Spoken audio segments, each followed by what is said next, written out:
Has the Republican Party lost its manners and possibly with that its principles? At least one GOP senator thinks so. Arizona Senator Sen Flake, author of the new book, Conscience of a Conservative, joins me now to talk about that and the latest news. Senator, thanks for being here. Thanks for having me. All right, just moments ago, the president tweeted out, "A great day at the White House." That's all it says right there. It is the first day for his new chief of staff and the last day for his incoming White House Communications Director, Anthony Scaramucci.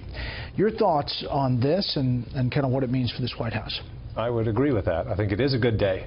I was wondering, I think all of us were wondering, if Admiral Kelly or General Kelly, General Kelly would be the chief of staff or chief of some staff. And it looks as if he's going to be the chief of staff, and that's what the White House needs. So that's a welcome development. Do you think that this White House can get big things done with the current, staff and organization it has now? Well, there's a lot that we need to do. The White House has done some good things. Neil Gorsuch, putting him on the Supreme Court was a great thing. Some of the regulatory reforms that have gone on have been great. We've got tax reform to go through. That's going to be a big lift. I don't think it's as difficult as health care reform, but it's going to be difficult, and so that's going to require a very disciplined administration and Congress to get that done. So I hope so. This is the Office of Management and Budget Director Mick Mulvaney over the weekend about health care. Well, I think, yes, and I think what you're seeing there is the president simply reflecting the mood of the people. In the White House's view, they can't move on in the Senate. In the people's view, they should move on in the Senate. They should stay and work and figure out a way to solve this problem. Talking about health care, don't do anything else until you get health care fixed. What do you think about that? I think we've about reached the limits of what we can do with one party. I think we're going to have to involve the other party. We tried. I voted for it. I would have liked to have kept health care alive that way. In Arizona, 200,000 people will wake up today or tomorrow without health insurance. They will have paid the fine, but they can't afford the insurance. And a similar number or bigger number, are paying the premiums but can't afford to use it. So we desperately need the reforms, but I think we reached the limits of what we can do as one party. You said you voted for that skinny bill, the vehicle by which they were hoping to get to conference committee, but the senior senator from Arizona did not. Right. Your feelings about John McCain's vote? John McCain's vote was consistent with the position he's taken for a long time, that we need to get back to regular order, that we should have put this bill through the committee process and done it that way. So I don't begrudge him for taking that position. I felt that we ought to keep it alive, but I respect his position. In this environment, can tax reform move forward and Republicans get through with a W on this? I do think that there are a certain number of Democrats, maybe not the Democratic leadership, but Democrats who want to see tax reform, who know that we're not competitive globally unless we do tax reform. So I think it's certainly a heavy lift, but not as heavy as health care. Health care affects people in a far more personal way, and it's far more difficult. All right, in your book, you write, among other things, "I regret having to write this book. I regret it because its a necessity is a sign that the American conservative movement, which has been a force for great good to our country and to the world, is lost.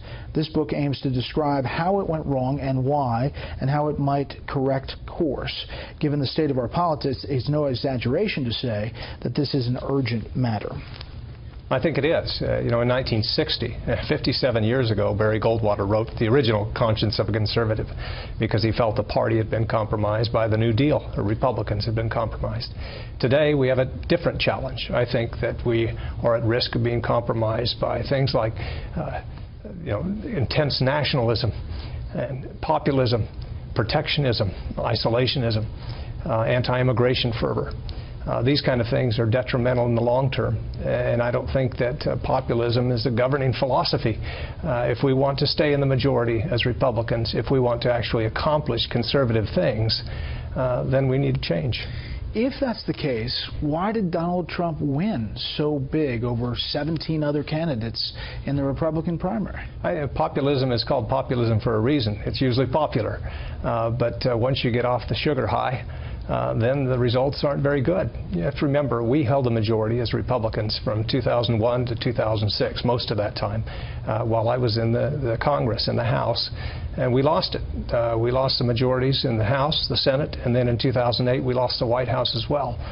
Because I think we had kind of lost our way as conservatives.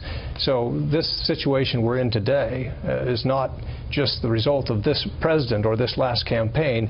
It's been a long time in coming, and we need to correct course. You've had some dust-ups with President Trump, and he's even in the campaign and then after that. Can you work with him going forward? You bet. I think he appointed a great Supreme Court justice. I worked with him on regulatory reform. You have to remember, when I got to Washington in 2001, I came with Mike Pence. He ran a think tank in Indiana. I ran a think tank in Arizona. We were both elected at the same time.